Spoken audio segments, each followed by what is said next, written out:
What are we watching now? Okay, we're watching Renfield, and I've never seen this before, so... Sorry to interrupt. Are you okay? I need to get out of a toxic That's the guy from, Nicolas Hoult, baby. Yeah, what's he from? Why don't you start by telling us what brought you here? I'm thinking of something. I'm thinking of something like English. My boss. Skins? Skins. Wow, Yes. there's no you watch. Yeah. You didn't watch Yeah, Skins. Dude, Skins is my favorite so good. British show. It's so good. Yeah, that's I didn't know you watched Skins. Oh, bro. Yeah. I watched the OG Skins from the UK song. Sometimes you just surprise me with what you watch. I only watch top tier cinema. So given the music on this, I probably won't watch this. Why not? It's vampires. You're a vampire. I know. I'm not You're a a werewolf guy. Yeah, I'm like suspense. And I just want a normal life Yeah, again. there's some suspense in this, I'm sure. We'll see. But this modern world Vampires is a are dangerous scary. place. Looks a little cheesy. No, it looks self-aware. It looks bright and light.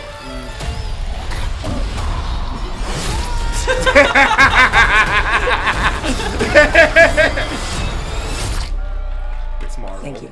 You saved my life. He looks like a young Edward Scissorhands in that. Yeah, he does. He does.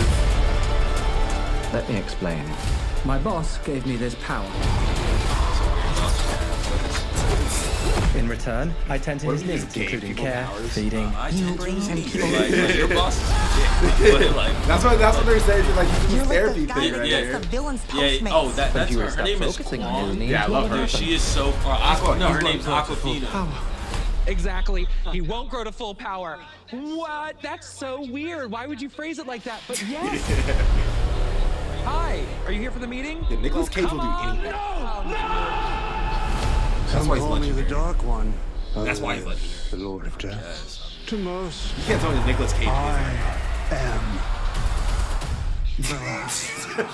Okay, obviously we're dealing with a little bit more than just narcissism here. Now, let's eat. So yeah, so Nosferatu is That's your favorite vampire movie? a legendary vampire. Looks like this is a little remake with a twist. It's supposed to be funny. It's supposed Well, to. this one's on Dracula, so it's like... That wasn't Nosferatu. No, it's Yo. Bram Stoker's Dracula. Oh, he said Dracula. Mhm. I heard Veratu. That's so working on the accent, Nick. We got brothers in there. He said Nosferatu. I could have swore he said Nosferatu. I mean, it was the same thing. Dracula is Nosferatu. Just Okay, Sherman. Yeah, okay, yeah, yeah. okay. No, but I mean, what are you feeling about that though? So I mean, it's not a movie I would see, but Why not? just because like if I watch a movie, it's gotta really have a lot of depth. Yeah. And even if it's funny, it's gotta be kind of over the top funny. Like can't be straddling the line of like edgy and not edgy. It's either gotta be edgy or it's gotta be really like a family friendly kind of funny, or I'm not gonna fuck with it. That's interesting. Yeah, cause I don't like halfway in a lot of these movies because they want to get that like PG-13 rating and they, you know what I'm saying? You want rated R or you want PG? Yeah, I want rated R. I want know what PG. you mean. Yeah. PG-13 movies do frustrate me if that's the conversation. Yeah. It's because, all of Marvel would be better and I would actually enjoy it more. Don't get me wrong, I watch every movie. It would be better if it was rated R. Yeah. Yeah, and it's like because they're trying to make it so it's appealing to everyone, and trying to make something appealing and digestible for everyone makes it a little salty for most, it's like the idea of if you're liked by everyone, then you're also hated by everyone. Well, it's pandering. Like I said, the most annoying thing in the world is pandering. Exactly. I hate it. Exactly. It's stupid, especially in film. Just do like Wolf of Wall Street wasn't pandering to anybody. Not pandering at all. Just make it. Yeah. Just make a crazy ass movie. And that's the thing. Like when you try to pander, even if it's with your delivery and the way you're putting out the content, it can be felt immediately. Like you could saw in seconds. It feels corny and fake. Yeah. I was just like, I see what they're gonna do, and It's the same thing with influencers though. Yeah. Like that's why I'm not an influencer. Exactly. And when you bite the tongue so that you can appeal more instead of just saying what's funny to you, I feel like you're doing yourself and your actual audience a disservice. But you know what? A lot of people don't have the privilege to be that way. Like I can post myself drinking on my stories. Right. Because I already created that avatar. Right. Versus, people I hang out with are like, I could never post it on my story. Yeah. So it's like, I guess it really depends on what lane you're in. Yeah, but and it's also about staying in that lane after you get in it, because a lot of people get into a lane without really thinking about it. And you see, my lane has always been really I'm speaking out, I'm saying whatever the fuck I want. Like I refuse to like not to say what you want me to say. So it's like that's never going to be the case. And that's what these Hollywood people get corny about. I'm not going to name names right now because I don't know where I'm going next week. But, but like, no, but seriously, like some of these guys will be a certain way and their careers start out a certain way, and then something happens around them in their circle, and then they'll be like, I didn't even know that nigga. I didn't know he was doing all that. Just to be able to keep like like the money and the funds coming to be able to make movies. I'm like, you're corny. Yeah. Or something will come up that they knew about. They know about. They'll be like, I saw nothing. I was really in there just picking up my check. I was just picking up my check. It's just like, bro, you was no more than picking up your check. I didn't know what was happening, sir. right. Stop tap dancing now. I didn't know. It's like.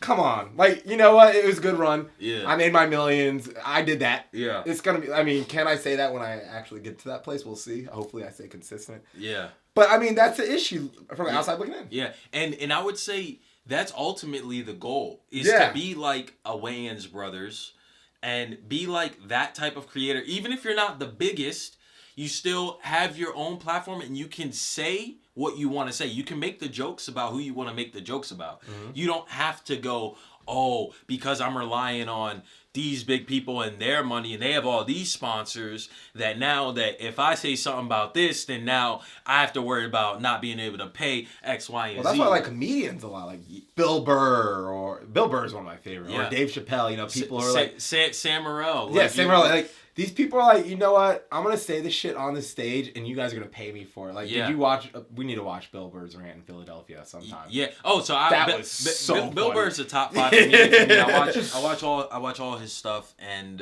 he'll still get a check. Yeah. And that's the thing. Like, when you're being true to yourself, people feel that. And get this, hold on. That's the real message. This might be controversial. This might be controversial, but your natural self isn't politically correct. Like, you know what I'm saying? How you feel is how you feel. I don't think you need to be made palatable. I mean, obviously there should be filters when you're talking with, like, you and me have a certain filter with each other to communicate. But even still, you're not diluting yourself. Exactly. Like the other day, I'm texting him and I have a typo and it says something. Instead of saying I'll come through, it says I'll coke or something like that. I knew what you were saying. Yeah, and he was like, oh yes, coke, and I was like, shut up, you wanker. and it's like so being able to be your authentic self and say whatever it is that is on your mind from the jump. Because if I had been being someone else, like whenever instead of making all the edgy jokes I would make, maybe I say something a little more like palatable. You could have offended me. Yeah. Because so I wouldn't offend him. Then like in the future, if I was doing something that was me, he'd be like, "Hold on, what's going on, bro? This ain't how you usually, So it's. Well, I mean, that's why we get along though. I mean, I like how we went from Nick Cage to this, but we got to a place to where. We communicated, and I mean, this is really where it comes from. I think a lot of PC culture comes with most people don't know how to make their own boundaries. So PC culture is making boundaries for people, and I think that's where the issue comes in. Yeah. It's centralized boundaries versus me and you have each other's boundaries, so we can talk to each other in a certain way and without disrespecting each other. It's also, I've noticed a bunch. Andrew Schultz made a quote about this where he was talking about when he was working on the film White Men Can't Jump. So basically, a little synopsis. He was doing a remake of White Men Can't Jump. And on the film, there was the second AD. He was reading the script for the next scene, just saying on this line, trying to direct people of how to move. Yeah. Now, the line had the N-word in it, but he was reading it. He was a white guy. Now, no one was offended on set. Like, Andrew talked to a bunch of different black people on set, and everyone was like, I mean, that's what the script said. You know what I'm saying? It was fine. But because he was white and said that, the studio was worried about backlash, so they fired him for that. And Andrew was basically alluding to the fact that people being PC and doing all that is them attempting not to try to get themselves fired. I personally think context matters. Yeah, because those studios were like, oh, well, maybe if we don't do anything, then one of us may have to get fired. So now we have to fire him. And it's just like, no one would have had to get fired if everyone understood the context. Well, even more so, it's my point on the argument is, whether or not these are this or that. Right. It's I don't think any of this PC comes from a genuine place. No. So, like, the argument can be completely different if I really thought they cared and they Yeah. were from a genuine place, especially about black people. Right. Which a lot of the times they're not. So it's like, okay, whether or not you like if the white guy said the N-word is another thing. That's you. Yeah. But they don't care. Yeah. They really don't care. Because it's really ingenuine because all people are trying to do is just protect themselves. Yeah, they don't care about, you said a racist word to these people who were enslaved for 400... No, they don't care. So I was watching this Joe Rogan short, and we can link the short below, and it's basically like Joe Rogan is with this other guy, and he's saying that this one guy was wearing a sombrero and like a poncho, like typical Mexican garb, and he's a white guy, and he went up to a bunch of college students, asked them, "Hey, is this offensive?" They all started with, "Are you Mexican?"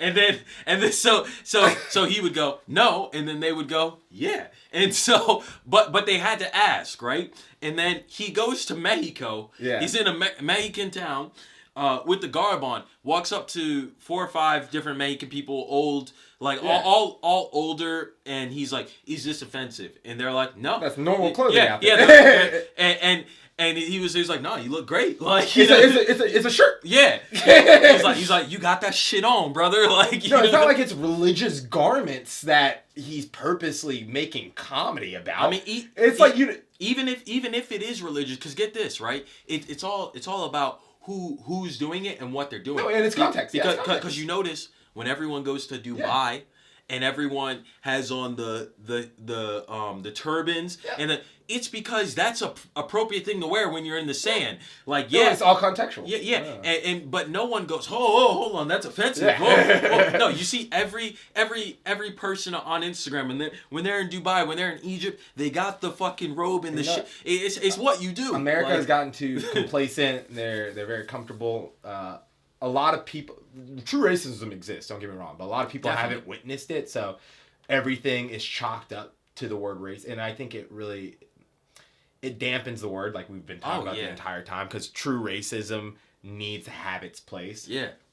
Me wearing this, and in context, obviously, doesn't really hurt you. Yeah. Are you okay? Like, do you need a fucking Band-Aid on it? Yeah. It's weird where we're at now. And it's the fucking same conversation about plugging in. And it's a lot of people who are also speaking for others. And those are the racist people to me.